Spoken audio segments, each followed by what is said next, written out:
مش كل الموضة بتموت ولا كل الترندز بتموت، وحتى الجلابية الصعيدي بقت بتتلبس بطرق مختلفة كتير قوي، وبقينا بنشوف حاجة ما تسمى بالعكس وبيعمل فرقعة وترند الناس بتمشي وراها من غير ما تبقى فاهمة أصل الترند ده. الترند معمول عشان نستوحى منه مش عشان نلبس زيه. المهم ان احنا ننقي الكواليتي ونعرف احنا بننقي ايه واللي يليق علينا واللي لا، ما نبقاش بنجيب اي حاجة تقليد لمجرد ان هي براند وخلاص.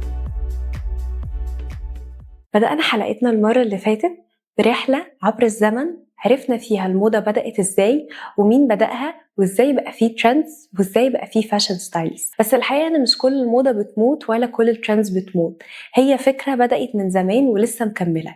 في حاجات ماتت وفي حاجات لسه مكملة وفي حاجات بتتكرر كل فترة. واكتر حاجة قدرت ان هي تثبت كينونتها وتفضل موجودة هو التراث العربي والفاشن العربي.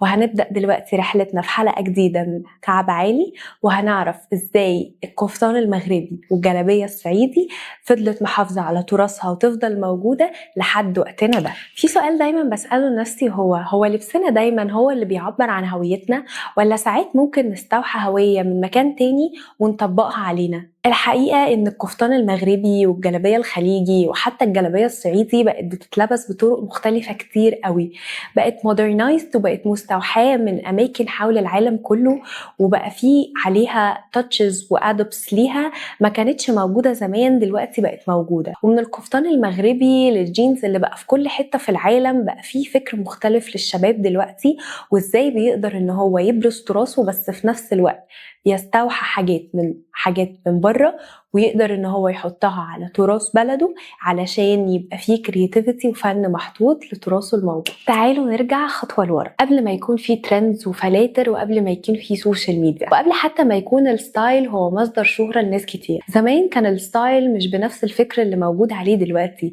الستايل كان وسيلة الناس بتعبر بيها عن هويتها وهي مين، وده لان كان لغات العالم محدودة جدا، فالطريقة الوحيدة اللي الناس تقدر تتواصل بيها مع بعض هي اللبس، لان ما كانش كل الناس بتتكلم لغات بعض. ومع ظهور القفطان المغربي هو عمل ضجة من وقت ظهوره لحد دلوقتي، وده لان نقشاته مميزة جدا بتتعمل يدويا وبتطرز بجولري غالية جدا من كل حتة في العالم. فمع ظهوره قدر ان هو يجذب انتباه ناس كتيرة قوي سواء من المغرب او بره المغرب. بدأت بداية القفطان المغربي ان الناس المغربية تقدر تظهر قد ايه هم عندهم فن وفكر عالي جدا للعالم العربي كله علشان يبرزوا نفسهم وسط الناس.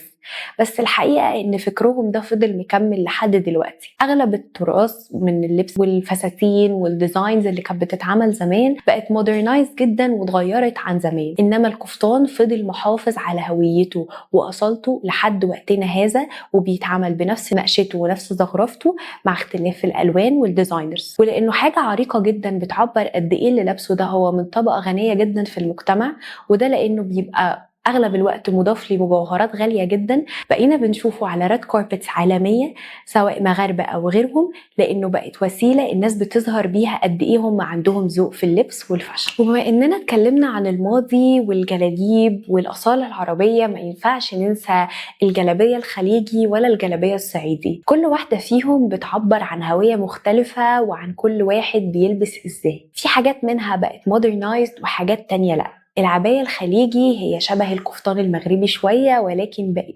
إطلالاتها أغلبها بقت مودرنايزد، بقت الناس بدل ما هي كانت بتلبسها على حجاب الناس دلوقتي بقت بتلبسها في إيفنتس كبيرة، وده لأن الخلايجة بقوا معروفين جدا قد إيه هم بيعبروا عن طبقة معينة في المجتمع، فبقت مودرنايزد شوية. أما عن الجلابية المصرية فأغلبنا بيفتكر إن هي مجرد فكرة ريفية وكل اللي بيلبسوها في الريف بس، والحقيقة إن ده فكرة غلط، لأن هو أكتر بيعبر عن الأصالة المصرية. فأي حد جاي زيارة أو قاعد في أماكن ريفية أو قاعد في أماكن جنب النيل أو قاعد جنب مزارعين، كل الحاجات اللي فيها أصالة مصرية أو الأماكن اللي منتشرش فيها التكنولوجي بشكل كبير قوي، هم لسه محافظين على الأيدنتيتي المصرية وبيلبسوا بيها الجلاليب عشان يعبروا بيهم عن أصالتهم. فسواء كان القفطان المغربي أو الجلابية الصعيدي أو الجلابية الخليجي، كلهم اجتمعوا إن هم يبينوا قد إيه الأصالة العربية هي حاجة مهمة جدا إن احنا نبينها للعالم كله، إن احنا كمان عندنا ذوق وفكر بيحافظ جدا على احتشام المرأة وفي نفس الوقت يخليها شكلها حلو وشيك وراقي. وبعد انتشار المولات في الشوارع بقت الناس اللي في البلاد العربية بتلبس كأنها في نيويورك. الفكر الأمريكي والغربي والأوروبي هو أول ما ابتكروا فكرة الجينز إن هو يتلبس، ومع بداية ظهورها كانت الناس عندها رفض تام إن إزاي الست أو الراجل بعد ما كانوا بيلبسوا بدلة وجيبة وحاجات شيك جدا يبتدوا يلبسوا جينز زيهم زي الفقراء. وفي الأول كان الجينز مقتصر بس على الطبقة الفقيرة جدا من المجتمع، وده لأن هو كان حاجة عملية يقدروا يقعدوا بيها ساعات طويلة جدا في وقت شغلهم. ومع الوقت بعد ظهور النيويورك فاشن ويكس والمجلات العالمية ابتدى الجينز يتوظف بشكل مختلف تماما. الناس ابتدت تلبسه على ستايلز مختلفة، تروح بيه الشغل، تروح بيه ايفنتس، تروح بيه رحلات، تروح بيه أماكن كتير قوي.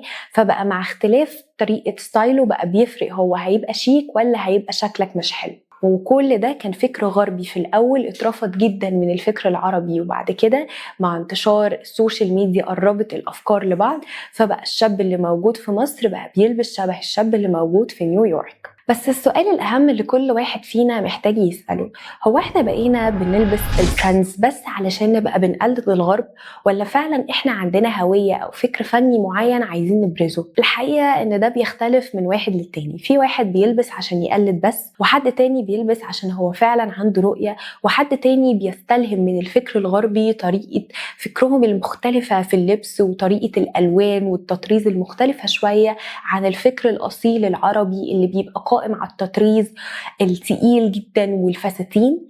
فكل واحد فينا بيوظف الستايل بتاعه على حسب إلهامه. أهم من إن احنا نكون بنقلد بس، إن احنا نحافظ على أصالتنا العربية، وأهم من ده كله إن احنا نحافظ على فكرنا احنا، ما نكونش بنستوحى من الغرب وخلاص. وللأسف بما إن العالم كله بقى مفتوح على بعض، بقى فيه أصالات كتيرة قوي ابتدينا نفقدها في الأجيال الجديدة، وده لأن الناس بقت بتعمل كوبي بيست من غير ما تبقى فاهمة إيه أصل الترند ده، ولا إيه فكره، ولا إيه لازمته أساسا. فبقينا بنشوف ممكن حد يلبس جلابية صعيدي على سنيكرز، أو واحدة تلبس جلابية على ويست باج، وبقينا بنشوف حاجة ما تسمى بالعك. وده لأنه هو ما بيبقاش قائم على أي فكر فني، هو بيبقى مجرد كوبي أند بيست من فكر غربي احنا طبقناه على حاجة أصيلة جدا ما بتنفعش، فبالتالي الميكس بيطلع غريب جدا ومش مقبول للعين. فقبل ما نقلد أي ترند أو نمشي ورا الألوان وخلاص، احنا محتاجين نعرف ده بيتلبس فين وليه وازاي والمين، لأن مش كل الناس تقدر تلبس نفس اللبس، ولا كل الناس تقدر تلبس اللي هي عايزاه في كل حتة. وده ياخدنا لسؤال مهم جدا، هو مين فعلا بيحدد الموضة ومين بيختار الترندز اللي الناس بتمشي عليها؟ زمان كان الترندز بتتحدد على أساس الكولكشنز اللي نازلة من خلال ديزاينرز العالميين، وكانت المجلات العالمية زي فوغ وهاربرز بازار بيكتبوا عنهم، فالناس بتقدر ان هي تاخد الأفكار وتستوحى منها وتطبقها زي ما الديزاينرز قالوا. وساعتها ده كان فكر كويس جدا، لأن الناس بتبقى ماشية على أساس فني وبعد نظري من خلال الفاشن ديزاينرز والستايلست. انما دلوقتي في فاشن بلوجرز كتير جدا وستايلست كتير قوي هم موجودين على السوشيال ميديا، عندهم فولورز كتير قوي، بس الحقيقه ان الستايلست ده ما بيكونش عنده اي بعد فني ولا فكري للي هو بيقوله. هو بيبقى مجرد شخص عنده فكر مختلف شويه، بيلبس بطريقه مختلفه شويه عن بقيه الناس، بيجذب الانتباه وبيعمل فرقعه وترند الناس بتمشي وراها من غير ما تبقى فاهمه اصل الترند ده ايه. فالاهم من ان احنا نمشي ورا الترندز، محتاجين نعرف احنا بنتابع مين علشان نقدر نحدد هو ده شخص انا اقدر استلهم منه، ولا هو مجرد شخص هعمله لايك على البوست بتاعه. ومش دايما الموضه بتظهر الستايل الحلو والشكل الحلو للبنات، في اوقات ساعات بيبقى ليها بعد سياسي وبيستخدموها الملوك والملكات ورؤساء الدول الكبار علشان يبرزوا هم قد ايه عندهم قوه وسلطه، زي الملك رويس 14 اللي كان بيستخدم باروكته ومجوهراته ولبسه في إظهار قوته لشعبه وإظهار قوته للعالم كله، وقد إيه هو كان أرستقراطي جدا وبيكي جدا في اللبس اللي بيلبسه. ودي كانت استراتيجية بتخلي الناس كلها تعمل له هيبة من غير ما يحتاج يعمل أي حاجة. وده يعلمنا إن طريقة لبسنا بتخلي الناس تشوفنا بشكل معين. فمثلا اللي شايف جلابية أنت مش هتحطه في نفس المكانة لحد لابس بدلة، مش هتحطه في نفس المكانة لحد لابس مبهدل، مش هتحطه في نفس المكانة لحد لابس بنمق. فأهم حاجة من اختيار الستايل والترندز ان انت تنقي اللي لايق عليك، والأهم من ده كله تسأل نفسك نفسك سؤال واحد قبل ما تلبس: انا عايز الناس تشوفني ازاي؟ وبناء عليه احنا بننقي اللبس اللي بنلبسه عشان نظهر للمجتمع بالشكل اللي احنا حابينه. وبسبب ان الناس كلها بقت حابه تظهر ان هي غنيه جدا ومن طبقه ارستقراطيه حتى لو مش ده الحقيقه، ظهر إفكت اسمه التريكل داون إفكت، وهو ان البراندز العالميه لما بتظهر فكر معين او بتعمل ديزاين معين لشنطه او فستان، ده بيبقى علشان يظهر لصاحب الشنطه او الفستان اللي هيلبسه ده قد ايه هو غني جدا وعنده فكر وعنده بعد فني علشان يقدر ان هو يختار البراند دي بالذات بعيدا عن كل البراندز ان هو يلبسها، زي إرماز وبرادا وجوتشي وLV. كل دول براندز مش اي حد من المجتمع يقدر يلبسها، وطالما حد قدر ان هو يجيب شنطة او جزمة او فستان من البراندز دي، ده معناه ان هو في مكان عالية جدا من المجتمع وبياخد احترام اكتر من اللي لابسين براندز في طبقات اقل. وبسبب الإفكت ده خلت الناس دايما بتمشي ورا الترندز ان هي عايزة تبقى باينة ان هي غنية او باينة ان هي معاها شنطة براندز. فبقت البراندز الاقل شوية زي زارا وH&M اللي موجودة في المولات اللي الناس الطبيعية بتروح تشتري منها، بقت بتاخد نفس الفكرة بنفس التفصيل بنفس اللون اللي البراندز الكبيرة والتقيلة جدا بتعملها، علشان تعمل منها نسخ اقل شوية في الجودة، بس الناس تبقى حاسة ان هي ماسكة حاجة مستوحاة من براند غالية. فبقى في سوق كامل قايم على الإفكت ده.